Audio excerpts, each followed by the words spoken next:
Big boss 17।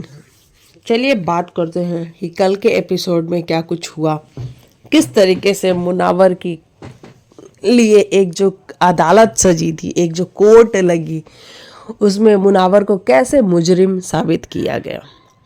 सबसे पहले तो बात ये करनी ज़रूरी है कि भैया ये बिग बॉस पहले कहता था कि हम शो के अंदर की बातें करते हैं, यहाँ शो में जो चीज़ें होती हैं हम उसके बारे में बातें करते हैं, हम बाहर की बातें नहीं करते हैं। तो ये क्या हो रहा है, ये जो बिग बॉस कर रहे हैं, ये क्या लग रहा है आपको कि ये अंदर की बातें हो रही हैं? मुनावर ने अंदर ये सारी गलतियाँ की हैं? नहीं। तो ये जो गलतियां हैं ये मुनावर की बाहर की गलतियां हैं। शो के बाहर उसकी एक पर्सनल लाइफ है, उस पर्सनल लाइफ में उसने ये सारी चीज़ें की हैं, जहाँ पे उसने 2 टाइमिंग की है, डबल डेट किया है और जो भी किया है। तो मुनावर को गेम में बिग बॉस लेके आते हैं, मुनावर को पहले सपोर्ट भी करते हैं क्योंकि मनारा को मुनावर के साथ रखना था, मनारा को आगे लेके आना था। तो बिग बॉस ने सोचा कि चलो भैया मनारा को सपोर्ट करने के लिए हमको मुनावर को भी सपोर्ट करना पड़ेगा।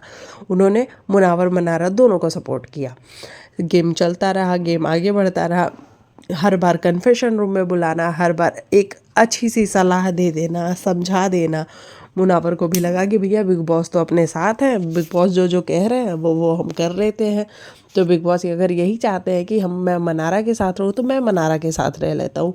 अब मुनावर की गलती सिर्फ इतनी है कि उसको जब मनारा गलत लगी तो उसने गलत बोला नहीं, उसने यही सोचा कि भैया बिग बॉस जब नहीं चाहते इसको एक्सपोज करना तो मैं क्यों ही एक्सपोज करने जाऊँ। हालांकि मुनावर का ये नेचर नहीं है, वो बोल देता है, अगर उसको कुछ गलत लगता है तो वो बोल देता है, लेकिन मनारा वाले केस में उसने नहीं बोला। अच्छा जी, चलो फिर गेम आगे बढ़ता रहा, फिर मुनावर चुप भी होता गया, उसने गेम में कुछ ज़्यादा नहीं किया क्योंकि वो एकदम स्ट्रेट लाइन चली ही जा रही थी। बिग बॉस का भी साथ था, सपोर्ट था, शेरो शायरियाँ सब की, मुनावर ने अपनी दर्द भरी कहानियाँ सुनाई, सब कुछ अच्छा चल रहा था। अब ऐसे में आयशा खान की एंट्री होती है। आयशा खान भैया एक चैनल पे बैठती हैं, वहाँ पे वो मुनावर फारूकी का नाम लेती हैं क्योंकि उनको ऐसा लगता है कि अब ये हाई टाइम है कि मुनावर जो कर रहा है वो दुनिया के सामने आना चाहिए। आयशा, सलमान सर बिल्कुल सही पूछ रहे हैं आपसे वीकेंड के वार पे। भैया वीकेंड की वार आप ज़रूर देखना, मैं एपिसोड मैं डालूंगी क्लिपिंग्स कि सलमान सर बिल्कुल ठीक बोल रहे हैं कि अगर आपको अपॉलॉजी चाहिए थी तो वो तो आप वेट कर सकती थी ना। मुनावर आता, आप उससे पूछ लेती कि भाई तूने मेरे साथ ऐसा क्यों किया। वो कितने दिन की बात है, और 1 महीने का शो है, 1 महीने बाद मुनावर आ ही जाता तो आशा आप वेट कर सकती थी। लेकिन आप इस शो पे आई और यहाँ पे आके आपको अपॉलॉजी चाहिए थी, तो ये तो आपको समझना पड़ेगा ना। और इसमें देखो, मैं आयशा की भी गलती नहीं दूंगी। बिग बॉस के शो पे अगर सलमान सर ये क्वेश्चन कर रहे हैं तो आयशा को लेके कौन आया है? बिग बॉस खुद ही तो लेके आया ना। बिग बॉस के मेकर्स, बिग बॉस की टीम ने आयशा से बात की है, तभी तो ये सारी बातें हुई हैं। अब चाहे आयशा ने सामने से अप्रोच किया हो या फिर बिग बॉस की टीम ने अप्रोच किया हो, किसी ने तो बात की है, तभी तो आयशा इस घर के अंदर है। और उन लोगों ने भी ये कहा ना कि भैया जाके मुनव्वर की क्लास लगाओ घर के अंदर, तभी तो आयशा यहाँ पे है। तो ये क्वेश्चन बनता ही नहीं है कि आयशा आप आई क्या करने के लिए है। लेकिन भैया अब आयशा आई हैं तो उनको भी घेरे में, कटघरे में खड़ा तो किया जाएगा ही जाएगा, अब वो सही हो चाहे गलत हो। तो चलिए बात करते हैं मुनव्वर फारूकी की। अब जिस तरीके से आज अदालत सजी, उस अदालत में विकी भैया को बोला गया कि भैया अब आप केस लड़िए और उनको डिफेंड करेंगी अंकिता लोखंडे। मतलब बिग बॉस भी ये चाहते थे कि चलो आज अंकिता और विकी इन दोनों की अच्छी वाली फुटेज काटते हैं। भाई हैट्स ऑफ है विकी को, क्या बोलता है बंदा, जिस तरीके से वो बोलता है वाकई में वो लॉयर लग रहा था, है ना। उसकी जो बोलने के उसके जो वर्ड्स थे, जो क्लैरिटी थी, जो थॉट ऑफ क्लैरिटी थी, वो बड़ी क्लियर थी और वो क्लियरली नज़र आ रही थी। अंकिता भी उतना अच्छा डिफेंड नहीं कर पा रही थी जितना अच्छा विकी बोल रहा था। तो सबसे पहले विकी की तारीफ करते हैं। अब उसके बाद हम इल्ज़ामों की बात करते हैं कि जो जो इल्ज़ाम मुनव्वर पे लगे हैं, क्या वो इल्ज़ाम गलत थे या सही थे। तो देखो, एक जो पहला इल्ज़ाम लगा कि भैया ये दोस्तियों को निभाता नहीं है, बीच में छोड़ देता है। यानी कि विकी ने 4 लोगों को इसमें ऐड किया कि मैं हो गया, अभिषेक, अंकिता और मनारा। इन चारों लोगों में क्या नाम है अपना, मुनावर ही पीछे हटा है, क्योंकि इसको लगता है कि जब ये जिसको जिस तरीके से चाहेगा उस तरीके से बात करेगा। मेरे साथ ये सिचुएशन हुई कि मेरे को मुंशी कहा गया, इसको मुंशी कहा गया और मेरे को उसके ऊपर रखा गया, ये मेरे से हट गया।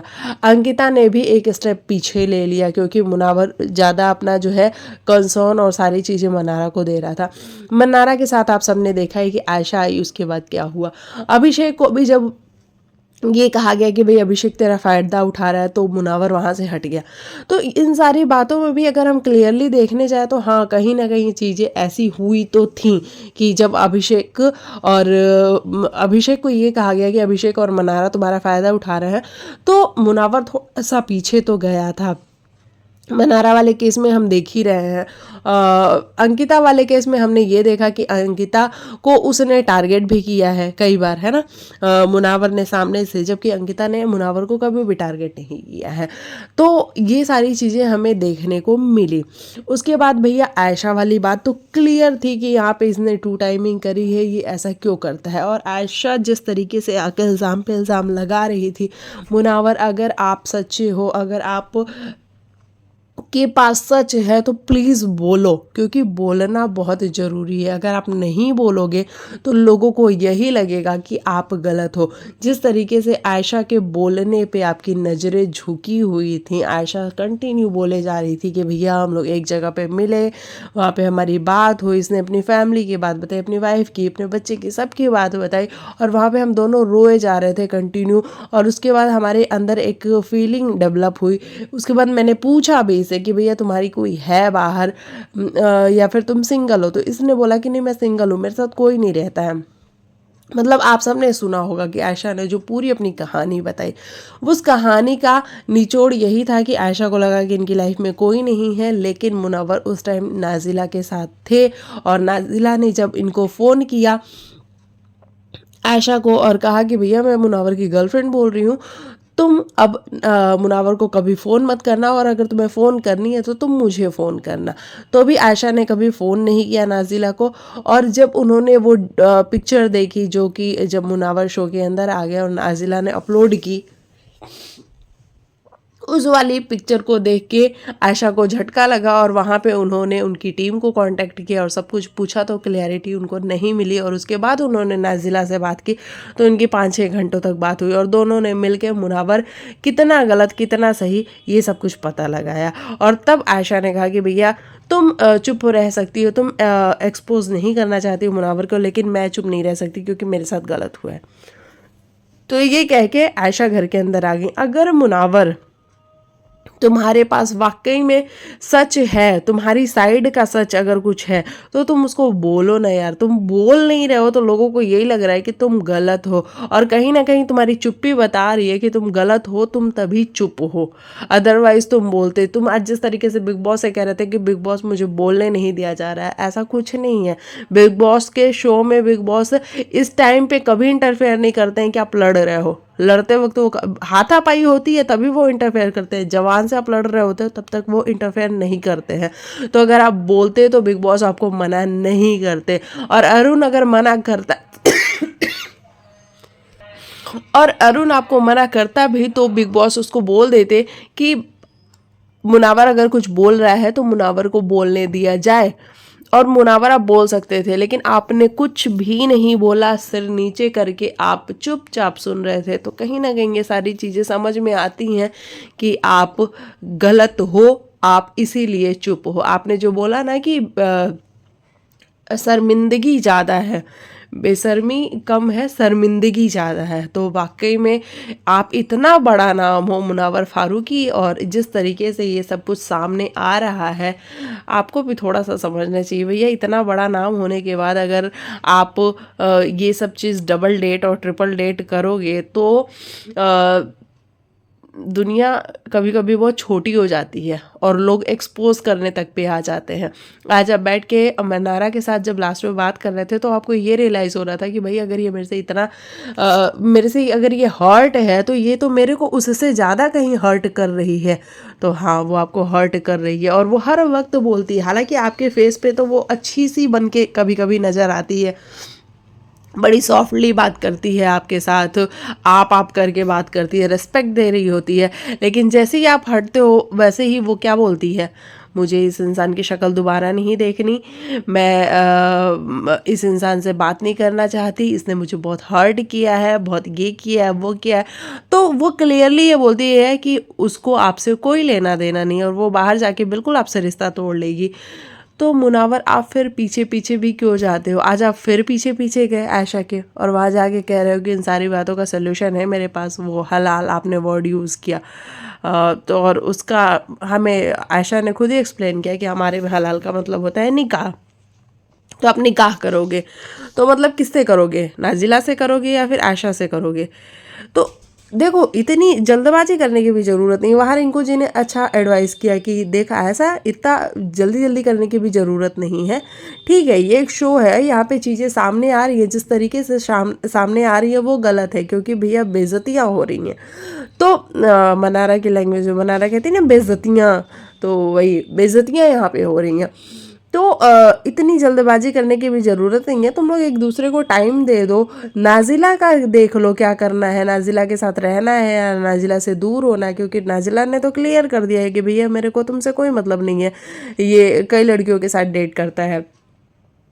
तो पहले टाइम दो, देखो, साल भर 2 साल रुको, उसके बाद निकाह करना। इतनी जल्दी में निकाह करने की ज़रूरत नहीं है, मतलब ये मेरा ओपिनियन था। तो इस तरीके की चीज़ें समझ में आ रही कि तो मुनावर ने ये कहा कि भैया इसको मैं हैंडल करता हूँ, टैकल करता हूँ निकाह करके।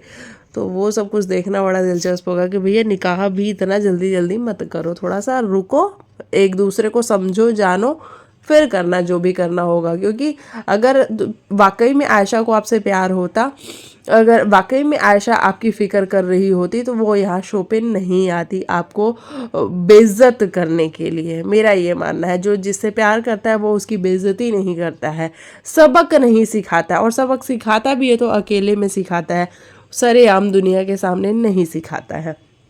तो मुझे लगता है कि आयशा भी फुटेज के लिए ही यहाँ पे आई थी, बिग बॉस ले गया है और अब बिग बॉस अपना पलड़ा झाड़ते हुए आयशा पे ही सारा एलिगेशन डाल रहे हैं, जो कि सलमान सर आज के एपिसोड में बात करेंगे वीकेंड के वार पे।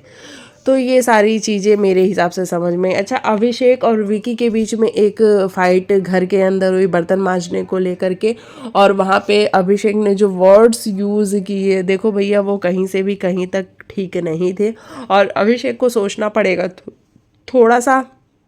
अभिषेक, तुम बहुत अच्छे लगते हो, तुम हंसते हुए, तुम स्माइल करते हुए बड़े अच्छे लगते हो, लेकिन तुमको थोड़ा सा इस बात का ध्यान रखना होगा कि अग्रेसिव जब तुम होते हो तो तुम कुछ भी बोलते हो और लिटरली कुछ भी बोलते हो, तो उस पर थोड़ा सा लगाम लगाने की ज़रूरत है।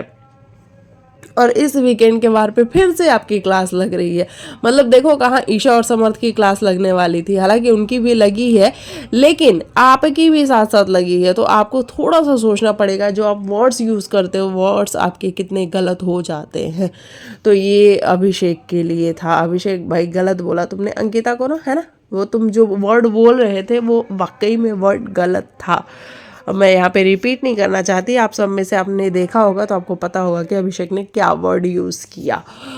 उसके बाद बात करते हैं अरुण। आज अरुण और औरा को जज बनाया गया था, जहाँ पे अरुण मुनावर के अगेंस्ट ही है और औरा को कुछ समझ में नहीं आता है। तो ऑब्वियस सी बात है कि ये जो केस था ये बड़ा हल्का भी था, बड़ा ऐसा था कि मतलब गलती, दोषी, आरोपी जो भी हम कहें वो मुनावर ही था। और विकी ने जिस तरीके से अपनी दलीलों को रखा है, भाई मज़ा आया मुझे सुन के, विकी को एटलीस्ट सुन के मज़ा आया। हालांकि मुनावर के जो फैंस हैं उनको बुरा लग सकता है कि विकी ने किस तरीके से मुनावर को एक्सपोज किया, लेकिन भाई किया तो किया, क्योंकि बिग बॉस ने पूरी एक कॉपी बना के दी थी और वो सारे उसमें जो भी विकी ने वर्ड्स बोले वो सब कुछ लिखे हुए थे, तो उसके बेसिस पे विकी ने बोला है। और ये मुझे जहाँ तक समझ में आया। और रिंकू जी घर से बाहर हो चुकी हैं, तो ये बड़ी देखने वाली बात है। और आयशा भाई सलमान सर की डांट के बाद शायद फेंट हो गई, और फेंट होने के बाद उनको बाहर हॉस्पिटल ले जाया गया है, और वो जैसे ही ठीक हो जाएंगे वैसे ही शो में वापस आ जाएंगे। अच्छा, मनारा की बात कर लेते हैं। तो मनारा देखो, जब अंकिता मुनावर को डिफेंड कर रही थी और कई बार वो मनारा को भी गलत बोल रही थी, तब मनारा का ये रिएक्शन था कि अंकिता जी ऐसा क्यों बोल रही हैं, अंकिता जी ऐसा कैसे बोल सकती हैं। और जब विकी मुनावर के अगेंस्ट बातें कर रहा था तो वो बड़ी खुश हो रही थी कि हाँ हाँ मुनावर ने ऐसा किया है, बिल्कुल आप सही बोल रहे हो विकी भाई, मुनावर ने ऐसा किया है। लेकिन जैसे ही ये जो अदालत और सब कुछ है ये ख़त्म हुआ, वैसे ही मनारा को बुरा लगने लग गया कि मैं तो उससे बात करना चाहती हूँ और मैं चाहती हूँ कि इससे मैं बात कर लूँ। अच्छा जी, मनारा पीछे पीछे चली भी गई है, वहाँ जाके बोल रही हैं कि देख मैं तेरे बिना रह नहीं पा रही हूँ, मुझे प्रॉब्लम हो रही है, मैं 2 रातों से सोई नहीं हूँ। मतलब बहुत सारी बातें उन्होंने करी जो कि बिल्कुल भी अजीब सी लग रही थी कि मनारा यार वो इग्नोर कर रहा है तुम्हें टोटली, और तुम्हें क्या नज़र नहीं आ रहा है क्या। मतलब ऐसा ना तुम ऑब्सेस सी दिख रही हो कि अब तुमको ऑब्सेशन हो गया है मुनावर से, तो थोड़ा सा डिस्टेंस मेंटेन रखो। लेकिन नहीं, मनारा का था कि भैया वो हग वग कर रही थी मुनावर को बराबर से। तो ये सारी चीज़ें हमें देखने को मिली। और मतलब मनारा का कुल मिला के यही है कि मुनावर उनके साथ रहे, उनसे बात करे, और तब मनारा खुश रहेंगी। तो ये सारी चीज़ें हमें समझ में आई हैं। चलिए फिलहाल मिलते हैं आपको नेक्स्ट एपिसोड में, यानी कि आज रात को जो एपिसोड आएगा उसके बारे में या तो कल बात करेंगे या तो आज ही बात कर लेंगे। तब तक आप अपना ख्याल रखिए, और आपको क्या है लगता कमेंट में बताइए।